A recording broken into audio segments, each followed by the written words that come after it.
Welcome back to the Real Life Moms podcast. This is a place where you can take a break from the chaos of parenting and take time to focus on yourself. I'm Lisa Foster, your host, and today is all about restoring our self-image and designing a life that we truly desire. And I am here with a fellow mom. She is January Donovan, who is not only a mother of 8, which is incredible in general, but she's also a best-selling author, the founder of the Women's School and the Wholeness Coaching School. And she's been featured in Forbes in their top self-worth coaching programs. January, thank you so much for coming on the show today. Oh, well, thank you so much. I am so honored and privileged. I'm grateful for this conversation and opportunity here. So thank you, Lisa. I feel like your presence alone is just calming, and I'm so excited about this conversation today. But I have been watching your videos. You have so many amazing teaching tools and videos. And for me, there was an aha moment because I think on one of them you said, if you have a career, like you're going to be a doctor, you go to medical school, you get training. And as women, you do lots of things, right? We're parents, we're doing finances, we have our career, we have all these things. And there's no one teaching anything. We're just literally being thrown in the deep end of a pool and Mm, we're trying to learn to swim and yeah, figure it out. yeah. And that just felt like, wow, that there's training for this. It felt Mhm. like a relief, January. It Oh, felt just like a relief. and that's probably kind of the emotion that I receive when I share with them. I said, you're often blamed and shamed for the choices nobody ever showed you how to make. Mhm. And really, the untrained woman suffers unnecessarily. And we are seeing that with the data with overwhelm and stress and anxiety. I mean, 1 out of 5 women are in antidepressant. They don't want to. But if we don't have access to practical training, and I'm not just talking about kitchen, I'm talking about every part of our life, whether it's pivoting skills or planning skills or, managing our mind, our emotion, those are non-negotiable for a fulfilling life. And I just think that Mhm. it's highway robbery that everyone else gets training. And just because we're born women, we just assume that we know how to be a woman. That is not the case. And so I honestly think that we're not even having the right conversation in our culture. Or, this is what the women are doing, and this is awful, and is it, balance, and we're trying to figure out the whole balance schedule. I'm like, you're not going to balance anything unless you don't have unless you have the skills. You're Yeah. always going to be imbalanced because you actually don't have the tools to actually build the fulfilling life you deeply desire. But it's also so hopeful because any woman can learn the skill. And that is, to me, what's exciting is that when women actually have the skills, they actually realize, well, I actually thought motherhood was hard and messy. And yes, there are moments of it, but it doesn't have to. But it feels that way when you're just trying to fly the plane and also build it at the same time.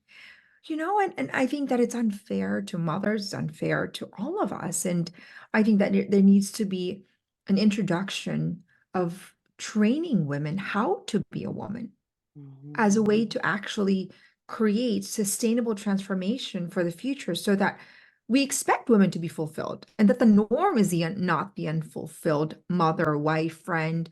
So I think that's the culprit is really the lack of training. But also, secondly, we're not seen as an integrated version of ourselves. It's like this is the mommy life, and this is the career life, and this is your mental health, and this is your physical, and this is your wealth. And I'm like, if we really stop and think, if I'm not happy in my friendship, that impacts my self-image, that impacts my mental health, that impacts the way I show up in my relationships. If I'm not happy as a mom, that impacts every part of our life. And so we have to stop kind of looking at women as only parts of who she is. Every part of you matters, Lisa, every part of us. And I think the switch is neurological. And I say that because I think the programming has to be in the subconscious conditioning to see with eyes of wholeness. We are so Mhm. conditioned. I train my daughters. I have 4 teenagers. Sometimes we just have this idea that when we look at like People magazine, you're like, who wears it better, right? And, and okay, it's fine. It's really no big deal. But if you think about underlying perhaps narrative underneath that culture, it's like we're just seeing the outfit and not even the human person behind it. And that we're somehow okay with this idea of just comparing people, comparing women, right? And I'm like, I wonder how she feels when somebody compares her. I wonder what her family life is like. I wonder what her, what day or her mental health is like. And we've made something that should be abnormal normal. And then we're like wondering, well, why are women unfulfilled? Why are women suffering? I think the infrastructure is just stacked up against us. And lastly, there's no language. Mhm. We can't identify it. It's like part of the thing that we do in the women's school, half of it is literally language. I'm like, how do you want a positive life when you have negative language?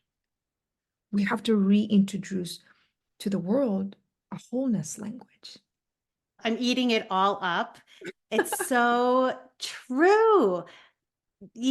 I mean, I'm all different parts of myself, all different times. I go to work, I come home, I'm all over the place, but there is this one Mhm. person at the core that is showing up to each of those spots. Yes. And how amazing it would feel to be able to be whole everywhere and not feel so just all over the place. And Mhm. and like you said, it's a skill. And I think a lot of us out here just listening didn't even know it's something we can learn. It's almost like if you didn't have it, you just don't have it, but it's amazing. So what you do is incredible. And I'm I'm so great. glad there's somebody like you in the world. Tell me a little bit about what even got you on this path to want to Oh, help women in this way. gosh, because I was a hot mess. That's the honest truth. I came from an immigrant family. My mom was great, but as an immigrant family, she was busy, obviously, just trying to make ends meet. And so I felt that she didn't have the tools necessary to teach me in a world that's massively shifted. Internet started, social media started, the world shifted very dramatically in the last 80 years, especially with the communication. And so most of us didn't really have the tools to kind of figure out how to live as a woman in this new kind of world. And so I was just really, I would say I was anxious, I was depressed, I didn't like who I was. I think the word I described myself in high school, I was disgusted with who I was. And so my freshman year in college, first month, I met a woman who she was a mentor in college women. She met with all these women, and her name was Elena. And I met with her for the first time. And she said, January, what kind of woman do you want to be? And I remember sort of laughing, Lisa. I'm like, oh, Elena, you don't have a choice. She's like, yes, you do. And so she said, let's design you. And so for 3.5 years, I met her almost every single month. I had my homework. I actually show it. Sometimes I do my training. And I had to actually submit it to her. My first homework was to get rid of comparison and competition. Second one was to make my bed before I went to the bathroom so that I felt accomplished. And third one was actually to have a morning routine where I wake up at 4:30 in the morning so I could plan, exercise, meditate. And that's what I did all through college. And so that experience transformed my life. I didn't know it then. I was this college girl who sort of, I think, was so lonely, depressed that I think when she said, Jump 10, I'll jump 20." So that trained me, honestly, with the skills I never knew I needed. And so that I think was my motivation. So I started helping women. And I think my wound became the compass towards my contribution and my call is because I was passionate about it because I suffered for it. And so I realized I wasn't alone. I really wasn't alone. Like we were all on the same page. Nobody trained us. So I think that's where, really came for me. But what really came to me was I was 21 years old and I thought, why don't we have a school on how to be a woman? And so I was 21 and I don't know, it just sort of came to me. I imagined a school for women, Lisa. It was a dream. As a matter of fact, I was in a speaking engagement last 2 weeks ago in Michigan, and my friend who was there with me, she's like, January, you used to talk about this school. I was 21. I drew it out. So the only reason why I said that, because I thought there should be a school. Like it would have saved me heartaches, and so, and I just took one step. And part of the issue that I'm seeing is that there's a lot of empowerment, but not a lot of equipment. So we walk out, go for a dream. How do you dream? Dreaming is a Mhm. skill. Mhm. Go have boundaries. Well, boundaries are twofold skill set. No, one is knowing your line, but knowing how to communicate your line. So I thought if we had a school, then there's replicable frameworks and formulas that we can use generationally. And that's really what I love to do. That's what we do on my school. I said, this is your dream. This is your skill. This is what you do. This is how you do a 3-step boundary. So I think that's where it came from for me. And my passion, I think, just kind of grew from there because I saw the fruit when women were just shown how. Yeah. And I love that fact, that sentence that you said, like, how do you want to design yourself? I think that's amazing. So, what are the concepts that you feel that every single woman should know? Number one, I think that their worth is unconditional. What does that mean? It means that nothing changes your value. And the reason why that's one of the most important thing is because we are living in a culture where the metric of what women feels makes them valuable is what we call the poisonous P based on their power. They feel it makes them, we look at somebody who has power and we think we're less important than them. We place higher value. We call it the power, our possessions. That's why we go to these name brands or mansions. We look for people with money and we think, well, I'm not quite as good as that, right? Popularity, we treat somebody maybe better with 2 million followers than 5 followers. What we can produce, and that happens at a very young age. It's almost like we reward somebody who is an A student with not somebody who maybe had a greater effort as a C student. It's all about the prestige and what school you go to and our perfection. So that has become the poison of us understanding that nothing changes our value. Women are valuable simply because we are born. So we've been conditioned to believe that we're only important if and when we're popular, right? We've got power, we've got the position, we've got the perfect body. And what's happening right now is that women won't design their life because they don't think they deserve it. So that's the first thing, is that we have to retrain women to see that nothing changes their value. Nothing, which means that they can have more money, less money, be a mom, be a stay-home mom. That's not what makes you valuable. And I actually give women physical evidence of their value. I talk about, the science of their brain. I talk about their time in history, and you put all that combination, and we ask ourselves, you're really a rare human being. So that's number one, is that we have to teach that, because that's the foundation of us actually aspiring for the life that we want. Otherwise, we'll always doubt what we believe we deserve. That's number one. And I think the second thing is that we have to be intentional about our training. It doesn't just happen. Overwhelm comes from being underskilled. And so if every season of our life, make it I would say, a norm that we're just training. Like the training that I needed with 4 kids is different than I training with 6 kids and 8 kids. It compounds and it builds. And so that's what I think. It's, let's shift and make a generational shift of saying women just train. We train our mind, our body, and our spirit. So that's the second one. And then I think I would say that the third one is that we have to be intentional about designing the life that we want. So good. So good. Would you mind diving deeper into helping us, like, what does teaching us look like? What does that mindset or Right. skill building look like, Yeah. you know, for any one of those? Great question. So training, so just like athletes train, just like Olympians train, it's never one and done. And it's this idea that you're constantly doing it. So training, when I teach women, I said, the shift is that we train for life and for our life. So that's, I think, one. It's not, you always think you're done with school. So what I tell women is that part of your day is studying. Every mom should study.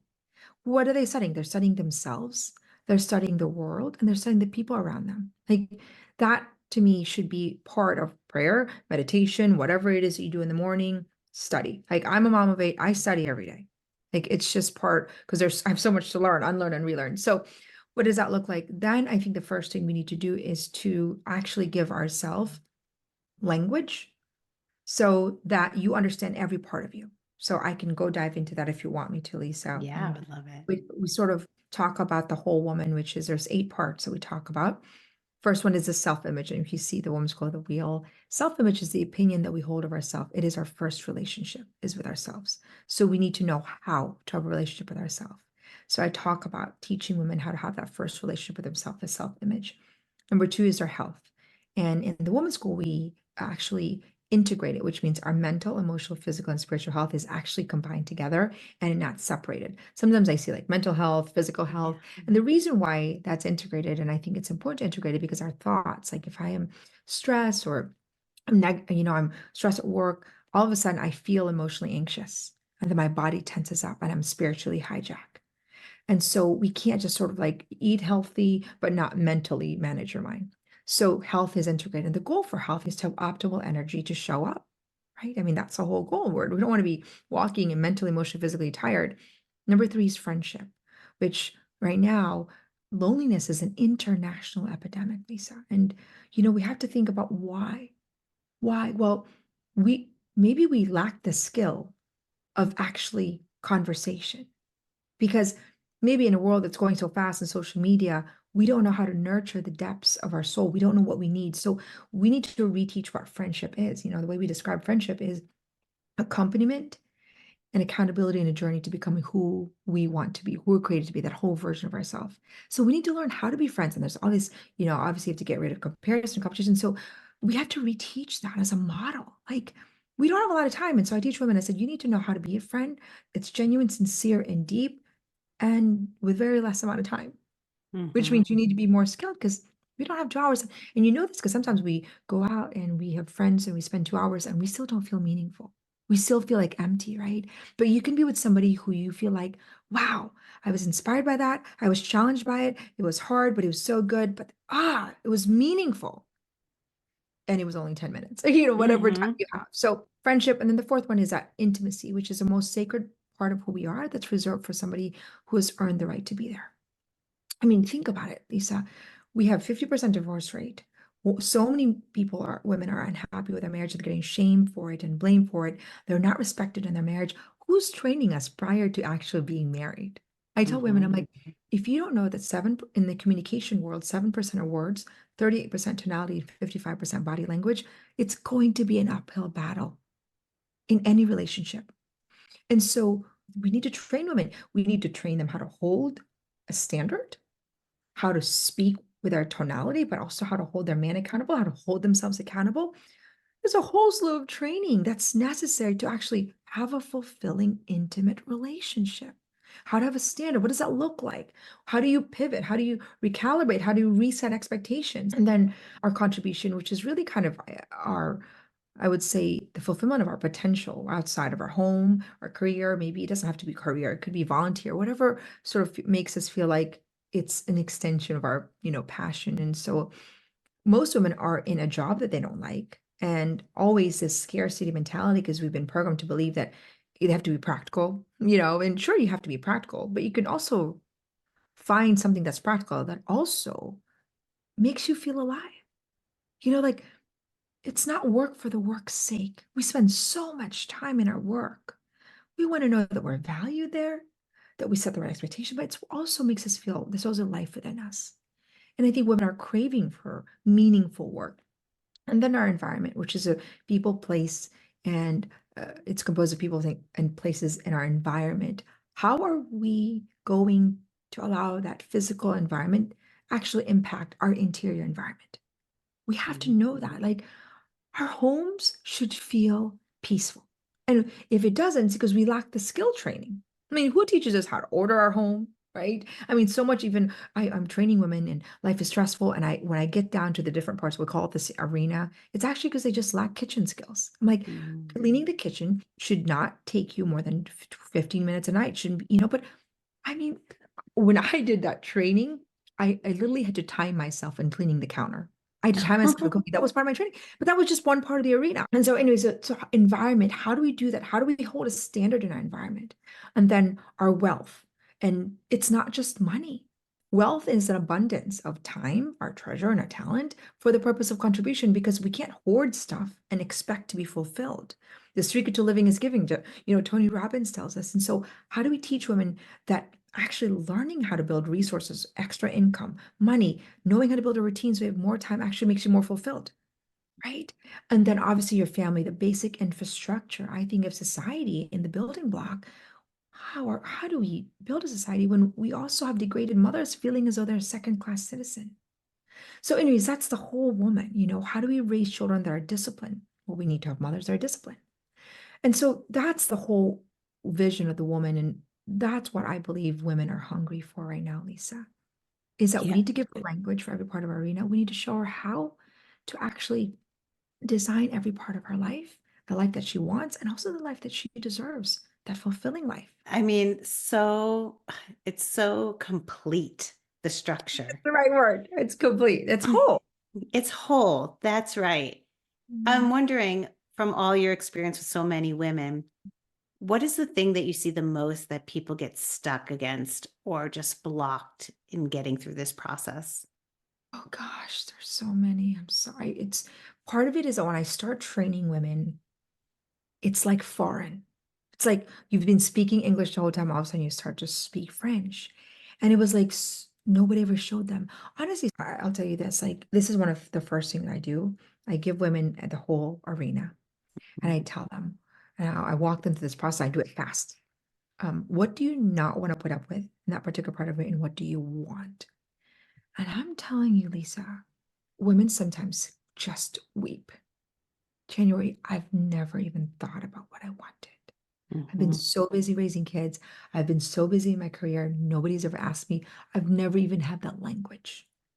What do you not want to put up with anymore? But then because they're looking at different parts of friendship, they're like maybe I know what I don't want, but I've never thought about every part of me and what I don't want. And I actually don't want that friend who is toxic. I actually don't want a kitchen where I feel like it's dirty at night. The hard part is seeing the awareness that they have been robbed Mhm. of the life that they could have.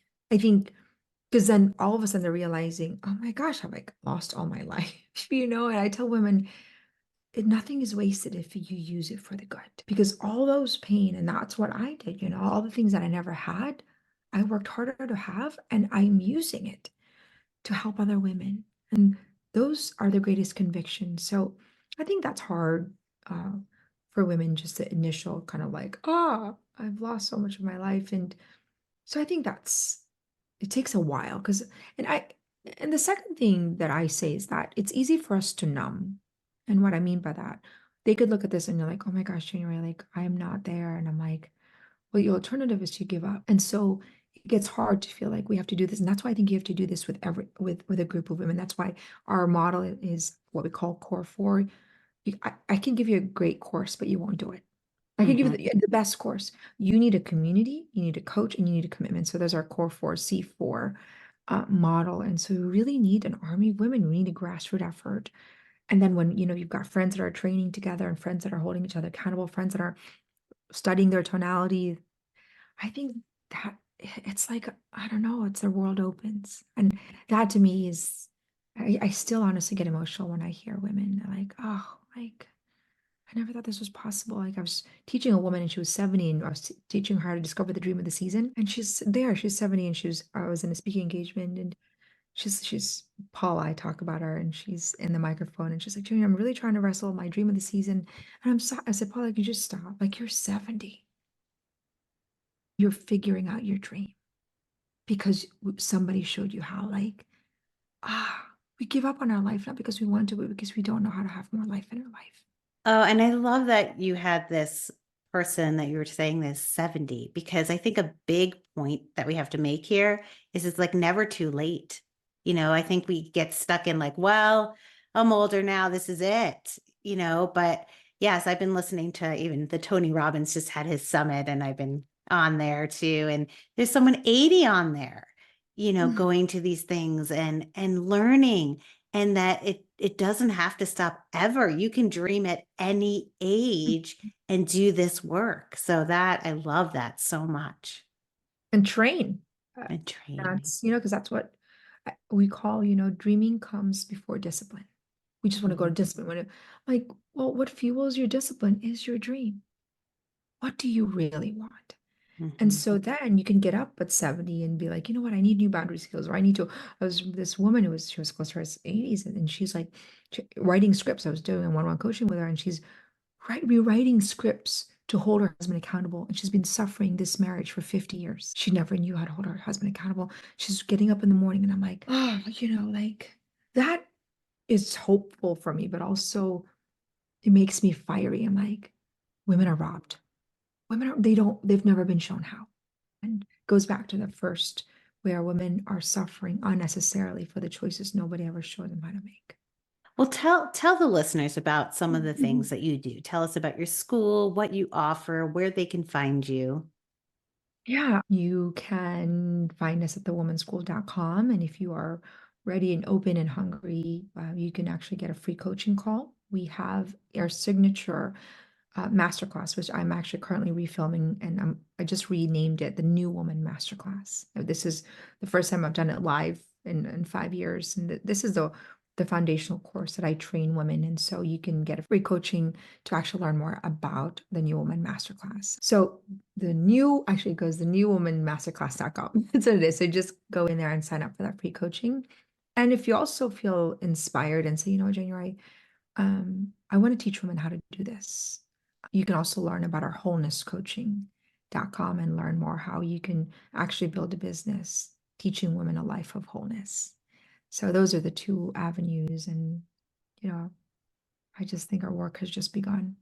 To me, I think this is the new woman. It's the wholeness movement, Lisa. We can't go on like this. We can't. And I'll have that all in the show notes too, so people can grab those links. So, what would you like the listeners to walk away today after listening to this podcast? If you could tell them to take this one step, this one first move, what would it be? Invest in your wholeness. Invest in the only life you have. Do not give up, because the world needs your light. Nobody can contribute what you offer this world. No one. What you offer the world is unrepeatable and irreplaceable. But the only way you're going to be able to fully give that is that you actually need to acquire new skill set. So, Mozart wasn't born Mozart, and we would be robbed the world of Mozart if Mozart never trained daily to be a Mozart. And so invest in who you are, not just for your sake, but for the sake of the people that you love. Because I think we need a generational shift. So that's what I would do. Yes, beautiful. Beautifully said. And you've created a space where people can also do that. So, that's amazing. And I didn't plan, I really didn't. We launched the women's school 5 years ago. I trained women for free for 15 years, Lisa. I didn't charge a dime. I believed in it. I loved it. I did it with 4 kids under 4. I was just so passionate about it. Anyways, my husband said, January, do you want to reach thousands or millions? I said, yes, millions. And so she build a business. I had no idea how to build a business. So that was a real journey for me, but I kept fighting for it, and kids after kids, I was learning new skills. And it wasn't until really 5 years ago that we built a business after years and years of learning and had no result. But when I launched the women's school and I just taught this training on how to be a woman, the women were like, how can we help other women? It's changing my marriage. It's changing my life. It's changing my family. I mean, we have psychologists that use our course and Mhm. therapists because I think it's integrated. And so they said, how can we make money doing something that actually fulfills our call to serve? So that's really where the wholeness coaching was. I never thought, I was like, I'm a teacher. That's who I am. That's what I always, I teach women. I can teach women all day long. I love it. I think I I I think what I realize is that women are hungry to do something meaningful in the world. And why not use your time and get paid for it to serve your family? And that's what gets me excited. I'm like, give women opportunity to do both. They can fulfill their meaning, be a mom at the same time because they can do it if, we've got a lot of moms, but also make money. So, like, it's a one-stop shop. Oh, it's amazing. It's amazing. Well, I so appreciate you, everything that you're doing. And I thank you from the bottom of my heart for Mm. sharing your time with us today. Oh, thank you. Thank you for your humility, your openness, and your graciousness. And I truly am grateful. It's such an honor. I love this work. I'm just so grateful for the opportunity.